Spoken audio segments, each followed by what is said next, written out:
Hello classmates. Before I get started with my speech, I would like to share with you a actual flower from the dogwood tree. It's kind of beaten up since I had it for a while, but I just want you to take a good look at it before I get started. Okay, here's the back. And once again, here's the front. About 4 years ago, my uncle, who teaches religion at Morris College, taught me an interesting fact, an interesting legend, that the dogwood tree has a connection with the religion Christianity. And while I go into my speech, I'm going to hold up this prop I drew of the flower because this one's kind of beaten up and it's sort of small. I'm just going to tell you the history about the dogwood tree and its link with the religion of Christianity. Okay. The dogwood tree has a history with Christianity dating back 2,000 years ago.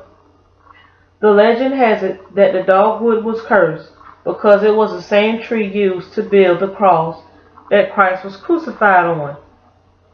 2 millenniums ago, the dogwood grew straight and strong, just like the oak tree. Now, the dogwood tree only grows 15 to 25 feet high. After it was used for a cruel purpose, a curse was placed upon the tree. The curse was that the dogwood tree would never grow straight again, and the branches of the tree would grow slender, bent, and twisted. The blossoms of the tree represent the crucifixion itself. The blossoms are in the form of a cross, 2 long and 2 short petals. The red rust stains on the outer edges of the blossom represents Christ's blood and the nails they used to hang Christ on the cross. The center of the blossom represents the crown that was placed on Christ's head.